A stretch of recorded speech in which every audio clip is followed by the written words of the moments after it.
Oi, pessoal! Hoje eu estou aqui com o Dr. Fábio Pires, onco-hematologista da BP, para falarmos sobre as principais novidades da AESH 2024, maior evento de hematologia do mundo. Roda a vinheta, produção!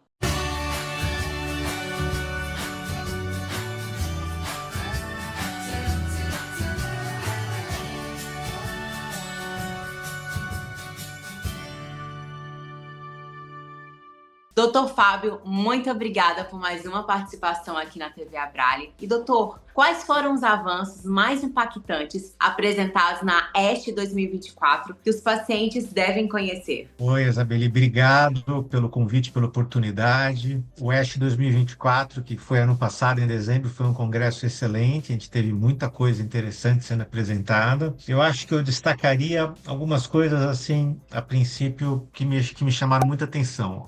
Primeiro, existe um novo medicamento, na verdade ele não é tão novo assim, ele é um remédio já conhecido há um certo tempo, é um remédio chamado blinatumomab, ele é uma espécie de imunoterapia. O que ele faz, esse remédio? Ele em si não mata a célula doente, ele se gruda com uma ponta na célula doente, ele se gruda na outra ponta numa célula da imunidade. E aí ele joga a célula da imunidade próximo da célula maligna e faz a célula da imunidade matar a célula maligna. Esse remédio, ele é utilizado em leucemia linfóide aguda. Já é aprovado para leucemia linfóide aguda no Brasil, para pacientes adultos com LLA e pacientes pediátricos com LLA quando a doença volta. Mas o que foi muito legal que foi apresentado no congresso esse ano foi um trabalho realizado em pacientes pediátricos com leucemia linfóide aguda, que é a forma de câncer mais comum na infância. O que eles mostraram? Que as crianças com LLA que estavam sendo tratadas e que apresentavam o que eles chamaram ali de risco intermediário, que não é um paciente que vê que tem um risco tão ruim, mas não é aquele paciente que está no risco super favorável. Esses pacientes em risco intermediário, eles viram que se fosse incorporado blinatumomab junto com o tratamento quimioterápico, melhorava a taxa de cura das crianças com LLA, o que foi algo fenomenal. Assim, a gente ficou muito contente e é a primeira vez que a gente tem um trabalho, uma imunoterapia sendo incorporada de maneira definitiva no tratamento da LLA pediátrica já na primeira linha. Normalmente é usado mais em segunda linha, terceira linha. Agora não, a gente está mostrando que para LLA B de bola, você tem que usar esse remédio logo no começo, que foi fabuloso. Teve um outro trabalho muito interessante que foi apresentado, não é um remédio. Eles abordaram uma questão de dieta. Então a gente sabe que tem vários tipos de dieta e tem uma dieta chamada dieta cetogênica. O que é a dieta cetogênica? Uma dieta que você não come carboidratos, ou diminui muito a ingesta de carboidratos, e aí o organismo começa a metabolizar as gorduras, e nesse processo de metabolizar as gorduras do corpo humano, produz muito um negócio chamado corpo cetônico. E aí, por isso, vem esse nome, dieta cetogênica. E eles fizeram esse estudo, novamente, ele foi feito apenas em animais, somente em camundongos, mas eram modelos de camundongos que tinham linfoma e estavam sendo tratados com aquela terapia, o CAR T-cell, que é aquela terapia nova que todo mundo fala hoje em dia, que é célula T quimérica. E o que eles mostraram? Que os camundongos que estavam recebendo a dieta cetogênica durante o tratamento com CAR T-cell,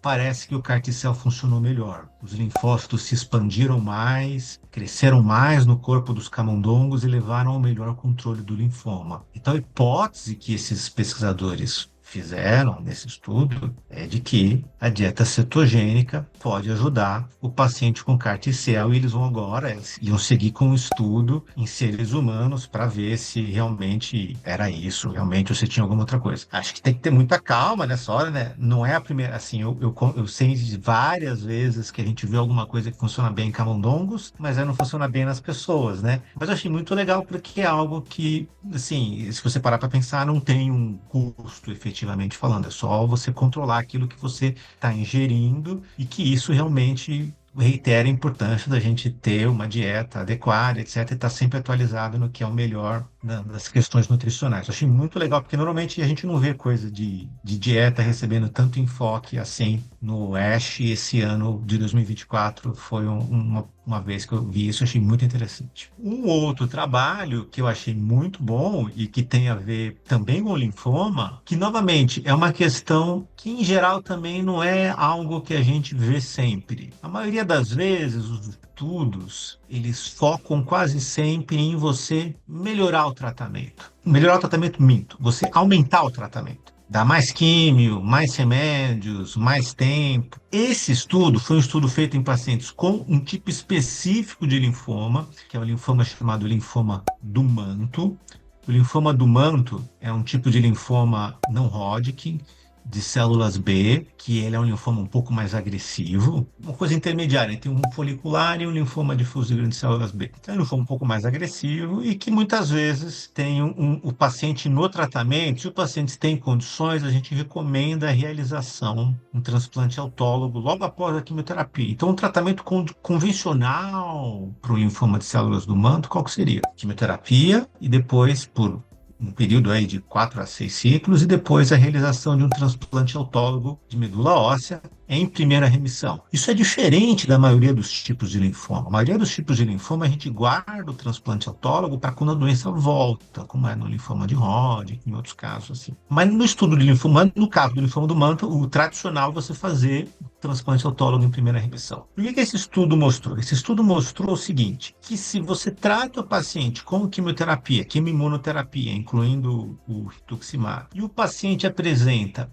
o que a gente chama de doença residual indetectável. E o que é isso? Você faz um exame genético e você não encontra nenhum sinal de célula cancerígena no corpo do paciente. Se você não encontra nada disso, o que esse estudo mostrou? Que não há um grande benefício você fazer transplante autólogo de medula óssea. Você poderia não realizar esse procedimento. Você estaria, entre aspas, chovendo no molhado. O que eu acho que é interessante, esse estudo foi apresentado na sessão Late Breaking, que são os trabalhos que não estavam prontos para análise no momento da submissão, mas ficaram prontos alguns meses depois, em geral um mês antes do congresso, e aí ele é apresentado numa sessão final, assim, como se fosse, acabou de sair do forno, uma coisa super, super nova. Qual que é o catch? Qual que é o porém, no entanto? Eles usaram um método de detecção dessas células neoplásicas que nós não temos no Brasil, que é uma metodologia chamada clonoSEQ, que é um método de análise molecular, genética. Nenhum laboratório que eu saiba faz, você teria que mandar para o exterior, é até factível de ser feito, mas é bem caro. Mas, de qualquer forma, se você conseguisse fazer esse exame, tem que ser especificamente esse exame. Isso não foi validado para outras metodologias. E esse exame, que nem eu falei, ele consegue encontrar uma agulha no palheiro. Se tiver uma célula doente, 1 milhão de células normais, ele consegue piscar. Eu achei super interessante. A gente poderia aí realmente personalizar o tratamento para os nossos pacientes, de tal forma que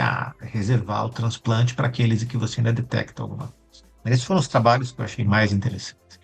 Está gostando desse conteúdo? Se inscreva no canal da Abrale e confira todos os vídeos. Tem muita coisa sobre o mundo do câncer e doenças do sangue. Confira! Doutor, você acredita que as novidades discutidas no evento poderão chegar no Brasil em breve? E quais os principais desafios para isso? Olha, eu acho que sim. Muitas das novidades que nós vimos lá são remédios que nós já temos aqui no Brasil. Por exemplo, um grande exemplo, o blinatumomab. Vi também mieloma múltiplo, muitos trabalhos com teclistamab, elranatamab, talquetamab. São drogas que nós temos disponíveis também aqui no Brasil. No entanto, acho que é importante a gente lembrar que quando eu falo assim, isso aqui está disponível no nosso país, e muitas vezes ele está disponível apenas na rede privada, não está disponível para os pacientes da rede pública, o que é um problema, porque você acaba criando uma separação entre o paciente que é tratado na rede privada, que obtém acesso aos remédios mais novos, que já estão comercialmente disponíveis, versus o paciente que é tratado na rede pública, que muitas vezes só tem acesso a um tratamento com drogas menos avançadas. Eu acho que uma solução para isso é complexa, não vamos conseguir resolver isso aqui nesse nosso bate-papo, mas envolve uma questão de saúde pública, o governo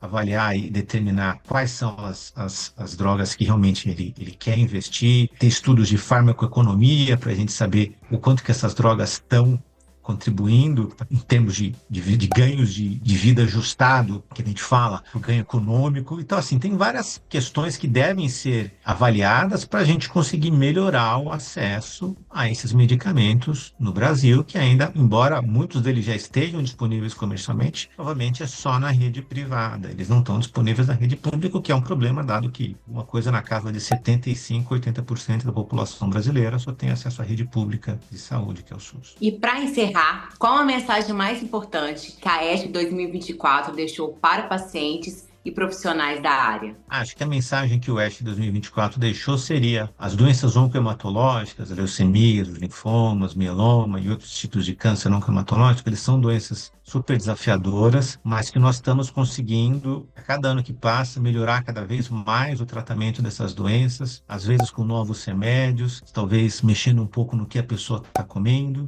e às vezes também mostrando que muitas vezes menos é mais. Às vezes, em alguns casos, a gente pode até reduzir o tratamento sem prejuízo para o paciente. É claro que todo ano saem novidades. Esse ano, daqui a 11 meses, vai ter o ASH 2025 e eu espero poder trazer mais novidades para vocês ano que vem. E aí, gostou do vídeo? Curta, comenta e compartilha. Semana que vem tem mais. Beijinhos!